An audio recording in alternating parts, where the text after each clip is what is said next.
देखिए अभी मैं आपको कक्षा 10 के संस्कृत का भारतीय संस्कार पाठ जो है इसका महत्वपूर्ण ऑब्जेक्टिव को बताएंगे।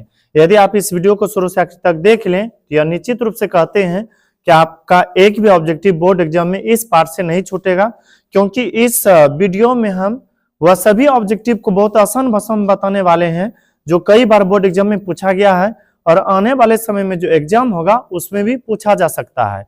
इसलिए इस वीडियो को शुरू से आखिर तक देखने का प्रयास करें। तो आप ध्यान से देखिए, इसमें पहला प्रश्न है, प्राचीन संस्कृति की पहचान किससे होती है? प्राचीन संस्कृति की पहचान किससे होती है? प्राचीन संस्कृति की पहचान संस्कारों से होता है। किससे होता है? संस्कारों से। हो सकता है संस्कार के बारे में आप लॉन्ग वीडियो नहीं देखे होंगे तो जाकर के देख लीजिएगा, उसमें संपूर्ण स्टेप के बारे में आपको हम बारीकी से समझाए हैं। हालांकि इसमें तो ऑब्जेक्टिव ही बताएंगे। प्रश्न क्या था? प्राचीन संस्कृति की पहचान किससे होती है? संस्कारों से। फिर आगे प्रश्न है, चरित्र का निर्माण किससे होता है? चरित्र समझते हैं ना, अच्छा स्वभाव। अच्छा स्वभाव का निर्माण होता है संस्कार से। किससे? संस्कार से। अब हो सकता है आपके मन में अभी भी यह चल रहा हो, संस्कार है क्या? पता है, हम जो बड़े लोगों का आदर करते हैं, छोटे लोगों को प्यार से समझाते हैं, वह सभी काम करते हैं जो समाज के फायदामंद या हित के लिए हो, तो इसी प्रक्रिया को हम कहते हैं संस्कार। आप कई बार देखे होंगे शादी विवाह होता है, उसमें विभिन्न प्रकार के विधि व्यवहार होते हैं, वह भी संस्कार है। मृत्यु के उपरांत बहुत सारा जो क्रिया श्राद्ध का कार्यक्रम होता है वह सब के सब संस्कार ही है। तो चरित्र का निर्माण किससे होता है? यदि आप पूछे कहेगा संस्कारों से। फिर आगे प्रश्न है, भारतीय संस्कृति की अद्वितीय विशेषता क्या है? भारतीय संस्कृति की अद्वितीय विशेषता क्या है? याद रखिएगा, संस्कार। संस्कार के बारे में चर्चा करें तो यह भारत के बहुत ही महत्व को बढ़ाते हैं। यदि कभी भी ऐसा प्रश्न आए, भारतीय संस्कृति की अद्वितीय विशेषता क्या है, कहेगा संस्कार। फिर आगे है, भारतीय जीवन दर्शन का महत्वपूर्ण उपादान क्या है? भारतीय जीवन दर्शन का महत्वपूर्ण उपादान क्या है? याद रखिएगा, संस्कार है।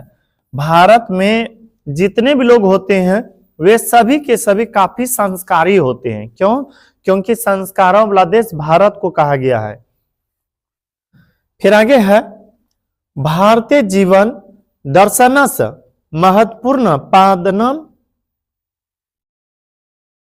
देश इति रिक्त स्थान को उचित पद से भरे। भारतीय जीवन दर्शनस महत्वपूर्ण पादनम संस्कार इति। क्या इति? संस्कार इति। अर्थात यह अभी जो समझाए थे ना, भारतीय जीवन दर्शन का महत्वपूर्ण उपादान संस्कार है। महत्वपूर्ण उपादान क्या है? संस्कार।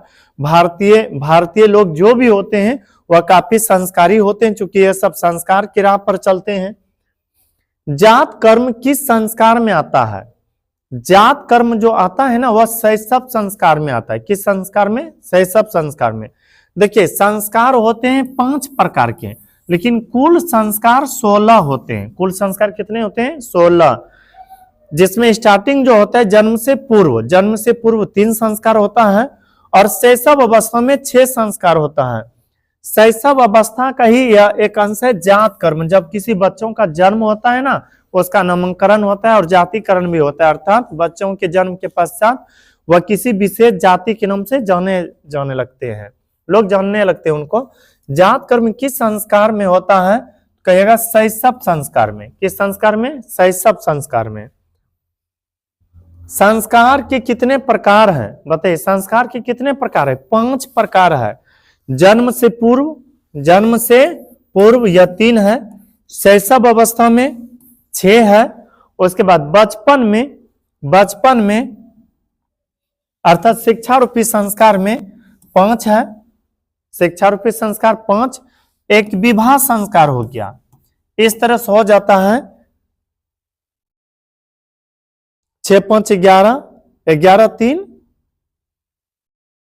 14, 14 1 15, एक मृत्युपरांत संस्कार होता है। कुल मिलाकर के 16 संस्कार है। तो संस्कार के कितने प्रकार हैं? प्रकार पूछे तो 1 2 3 4 5 5 प्रकार होते हैं। जन्म से पूर्व 3, शैशव अवस्था में 6 जिसे बचपन वाला संस्कार कहते हैं, शिक्षा के रूप में 5 संस्कार और विवाह संस्कार के रूप में 1, गृहस्थ जीवन जो होता है, और फिर मृत्युपरांत 1। फिर आगे है जन्म पूर्व संस्कार कितने होते हैं। जन्म पूर्व 3 संस्कार होते हैं। कभी भूल जाएगा ना, याद रखिएगा। मान लीजिए किसी का शादी हुआ, या पति और या पत्नी हो गए, यदि संतान जन्म होने वाले हैं तो तीसरा इनके कोख में पल रहे होंगे, तो एक तरह से कह सकते हैं 1 2 3 आदमी यहाँ पर आ गए। किसी भी तरह से आपको समझना है। तो जन्म से पूर्व होते हैं संस्कार 3। जन्म से पूर्व कितने होते हैं? 3 होते हैं। तरह जिसमें कि गर्भवती स्त्री को प्रसन्न रखना होता है, उससे विभिन्न घटनाओं से संतान को रक्षा करना होता है।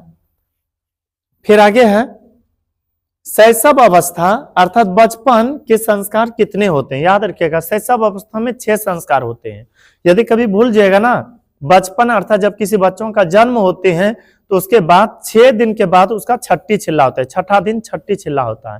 तो यहीं पर याद रखिएगा, बचपन में होता है छठी छिल्ला और वहां पर 6 दिनों का गिनती होता है। तो आपको किसी न किसी तरह से याद रखना है, शैशव अवस्था में या बचपन में कितने संस्कार होते हैं? 6 संस्कार होते हैं। फिर आगे है शैक्षणिक अर्थात शिक्षा संस्कार कितने होते हैं। शिक्षा संस्कार 5 होते हैं। कभी भूल जाएगा ना, याद रखिए। आप जब भी कुछ लिखते हैं, कलम को हाथ से पकड़ के, एक हाथ से पकड़ते हैं दोनों हाथ से, एक हाथ में कितने उंगली है? 5। इसी तरह से याद रखिएगा, शिक्षा बोले 5। शिक्षा संस्कार कितने होते हैं? 5। फिर आगे है प्राचीन काल में शिष्य को क्या कहा जाता था। प्राचीन काल में शिष्य को ब्रह्मचारी कहा जाता था। क्या कहा जाता था? ब्रह्मचारी। यदि आपसे पूछे ना प्राचीन काल में शिष्य को क्या कहा जाता था? ब्रह्मचारी। अभी उसी ब्रह्मचारी या शिष्य को कहा जाता है छात्र। प्राचीन काले शिष्या देश इति कथ्यते अस्मा रिक्त स्थान की पूर्ति उचित विकल्पों से करे। अब खुद से सोचे, प्राचीन काल में शिष्य किस नाम से जाने जाते थे? छात्र, अंतेवासी, ब्रह्मचारी। ब्रह्मचारी के नाम से जाने जाते थे। यदि कहे प्राचीन काल में शिष्य किस नाम से जाने जाते थे, तो कहेगा ब्रह्मचारी के नाम से। फिर आगे है पहले शिष्य वेदारंभ कहां करते थे। पता है, पहले जो शिष्य होते थे वह वेद का ज्ञान जो ग्रहण करना शुरू करते थे, वे अपने गुरु के घर में। किनके घर में? गुरु के घर में, गुरु गिरही में। फिर आगे प्रश्न है जन्म पूर्व संस्कार क्यों किया जाता है। जन्म पूर्व संस्कार क्यों किया जाता है? गर्भ रक्षा के लिए। यह सही है, गर्भ रक्षा के लिए, यानी कि बच्चा जो गर्भ में पल रहा है, संतान जो गर्भ में पल रहा है, उसको किसी प्रकार की परेशानी ना हो, इसलिए बचपन में होता है गर्भ रक्षा संस्कार। और गर्भ अवस्था में संस्कार रोपण हेतु, गर्भ अवस्था में संस्कार रोपण हेतु अर्थात जब बच्चा गर्भ में ही रहते हैं उसी समय वह संस्कारी का रूप आने लगे उसमें, इसलिए जन्म के पूर्व संस्कार होते हैं। गर्भवती की प्रसन्नता के लिए, गर्भवती को प्रसन्न रखने के लिए भी संस्कार होता है।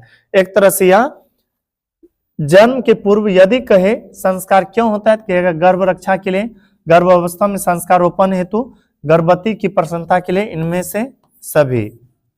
से सभी हो जाएगा। यदि कहे जन्म के पूर्व कितने संस्कार? 3 संस्कार। कौन कौन सा? गर्भ रक्षा, गर्भस्थ में संस्कार रोपण हेतु और गर्भवती की प्रसन्नता। फिर आगे है सीमंतोन्नयन संस्कार का प्रयोजन क्या है। याद रखिएगा, गर्भ की रक्षा होगा। क्या होगा? गर्भ की रक्षा। यदि आपसे पूछे ना सीमंतोन्नयन संस्कार का प्रयोजन क्या है, क्यों किया जाता है, यह वाला संस्कार का प्रयोजन किएगा गर्भ की रक्षा हेतु। आगे है साहित्य ग्रंथों में केशांत संस्कार का नामांतरण क्या है, अर्थात केशांत संस्कार का दूसरा नाम क्या है? पता है, केशांत संस्कार का दूसरा नाम है उपनयन। क्या है? उपनयन। फिर आगे है गोदान किस संस्कार का मुख्य कर्म है? उपनयन जो संस्कार भी बताए थे ना, उपनयन संस्कार का ही मुख्य कार्यक्रम है गोदान। अर्थात गोदान किस संस्कार का मुख्य कर्म है? कहेगा केशांत संस्कार का। किस संस्कार का? केशांत संस्कार का। फिर से देखिए, साहित्य ग्रंथों में केशांत संस्कार का नामांतरण दूसरा नाम है उपनयन संस्कार, और गोदान की क्रिया जो होता है केशांत या उपनयन संस्कार में। याद रखिएगा, गोदान यदि बोले कि किस संस्कार का मुख्य अंश है, कहेगा केशांत। गोदान केशांत। फिर आगे प्रश्न है,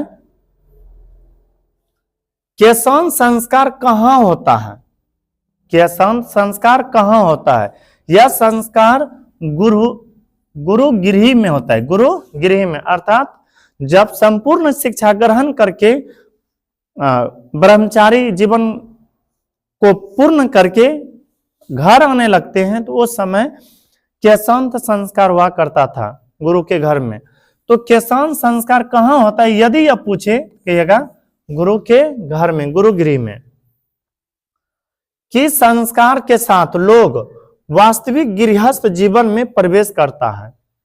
प्रश्न है, किस संस्कार के साथ लोग वास्तविक गृहस्थ जीवन में प्रवेश करता है? गृहस्थ जीवन में प्रवेश करता है तो याद रखिएगा विवाह संस्कार में, क्योंकि विवाह होने के बाद ही लोग गृहस्थी जीवन को जीते हैं, अर्थात घर को चलाने वाला कार्यक्रम स्टार्ट करते हैं। किस संस्कार के साथ लोग वास्तविक गृहस्थ जीवन में प्रवेश करता है यदि आप पूछे तो कहेगा विवाह संस्कार में। फिर आगे प्रश्न है, सप्तपदी कौन किस संस्कार में होता है? सप्तपदी समझते हैं ना, अग्नि की स्थापना करके शादी में 7 फेरे लगाए जाते हैं। कितने फेरे? 7 फेरे, इसे कहते हैं सप्तपदी। तो सप्तपदी कर्म कौन किस संस्कार में होता है यदि यह पूछे, कहेगा विवाह संस्कार में। फिर आगे है, विवाह संस्कार के अंतर्गत क्या नहीं आता है? विवाह संस्कार के अंतर्गत क्या नहीं आता है? देखिए, गोदान, वागदान, सिंदूरदान, कन्यादान। कन्यादान तो होता ही है, अर्थात लड़की के पिताजी को अपने बेटी को विदा करना होता है, उसे कहते कन्यादान। सिंदूरदान भी होता है, सिंदूरदान ही मेन है विवाह संस्कार में। वागदान भी होता है, कहेगा ये कैसे? तो बाबा जी जजमान को बुलवाते हैं, जो वे बोलते हैं वही कहते हैं बोलने के लिए, तो एक तरह से कह सकते हैं कि वागदान। और यहाँ पर का वचन सब भी लेवाया जाता है कि 7 फेरा जो लिया जाता है ना, 7 बार कुछ न कुछ वचन में लेना होता है कि हम जब तक जिएंगे तब तक इनको साथ लेकर चलेंगे, बहुत सारा। तो विवाह संस्कार के अंतर्गत क्या नहीं आता है? ऑप्शन के अनुकूल हो जाएगा गोदान। क्या होगा? गोदान। आपको बताया थे केशांत संस्कार में आता है गोदान। फिर आगे है, पानी ग्रहण किस संस्कार में होता है? पानी ग्रहण या विवाह संस्कार में होता है। किस संस्कार में? विवाह संस्कार में। देखिएगा, बाबा जी शंख में पानी डालते हैं, उसे कहते हैं पानी ग्रहण। और जब दूल्हा दुल्हन विदाई होने लगते हैं तो वहां भी पानी पिलाया जाता है, तो एक तरह से कह सकते हैं कि पानी ग्रहण होता है विवाह संस्कार में। फिर आगे है, वागदान किस संस्कार में होता है? पता है ना, वागदान होता है विवाह संस्कार में। किस संस्कार में? विवाह संस्कार में। फिर आगे प्रश्न है, अंत्येष्टि संस्कार कब होता है? तो आपको याद रखना, अंत्येष्टि संस्कार जो है ना मरने के बाद होता है, जिसे हम कहते हैं अंतिम संस्कार। कब होता है? या मरने के बाद। फिर आगे है, नामकरण को किस संस्कार में गणना की गई है? नामकरण या शैशव अवस्था में होता है, कि बचपन में नामकरण होता है। आजकल तो जैसे जन्म हुआ उसी दिन कुछ न कुछ उसका नाम रखना पड़ता है, लेकिन पहले थोड़ा दिन बाद में होता था। कुल मिलाकर के आपको याद रखना है, नामकरण संस्कार होता है शैशव संस्कार के अंतर्गत या फिर बचपन वाला संस्कार के अंतर्गत। फिर आगे है, विवाह संस्कार होता है, पता है संस्कार 5 प्रकार के होते हैं और कुल संस्कार 16 होते हैं, लेकिन सभी संस्कारों में सबसे प्रिय जो संस्कार होते हैं, सबसे पवित्र जो संस्कार होते हैं, वह होते हैं विवाह संस्कार। अब कहिएगा कैसे? क्योंकि विवाह संस्कार में एक नहीं अनेकों कार्यक्रम होता है और उसमें बहुत सारे लोग खुशी खुशी से भाग लेते हैं, तो विवाह संस्कार होता है पवित्र संस्कार। फिर आगे है, अक्षर आरंभ कैसा संस्कार है? खुद से सोचिए, बच्चा जब अक्षर आरंभ करेगा अर्थात पढ़ाई लिखाई वाला, शिक्षा वाला, कौन सा संस्कार कहलाएगा? शैक्षणिक संस्कार। तो इसका हो जाएगा विवाह संस्कार नहीं होगा, शिक्षा संस्कार। क्या होगा? शिक्षा संस्कार। फिर आगे है अग्नि स्थापना किस संस्कार के अंतर्गत होता है? पता है, अग्नि स्थापना होता है मुख्य रूप से विवाह संस्कार में। मुख्य रूप से किसमें? विवाह संस्कार में। हालांकि मृत्यु भी जब किसी का हो जाता है उसमें क्रिया श्राद्ध कराया जाता है तो वहां भी अग्नि की स्थापना की जाती है, लेकिन मुख्य रूप से अग्नि की स्थापना होता है विवाह संस्कार में। फिर आगे है प्राचीन काल में ब्रह्मचारी कहाँ पढ़ते थे? प्राचीन काल में जो ब्रह्मचारी होते थे या शिष्य या छात्र, वे गुरु के घर में पढ़ते थे। किनके घर में? गुरु के घर में या गुरु के घर पर। फिर आगे है शिक्षा समाप्त हो जाने पर गुरु शिष्य कहाँ भेजते थे? शिक्षा समाप्त हो जाने पर गुरु शिष्य को कहाँ भेजते थे? जब शिक्षा समाप्त हो जाते थे ना, गुरु अपने शिष्य को उनके घर भेज देते थे। कह सकते हैं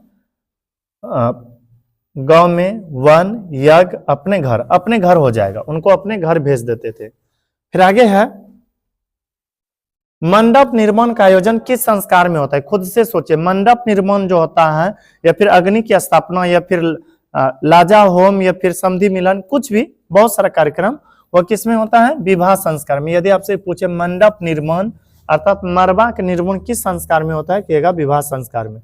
बस इस वीडियो में इतना ही।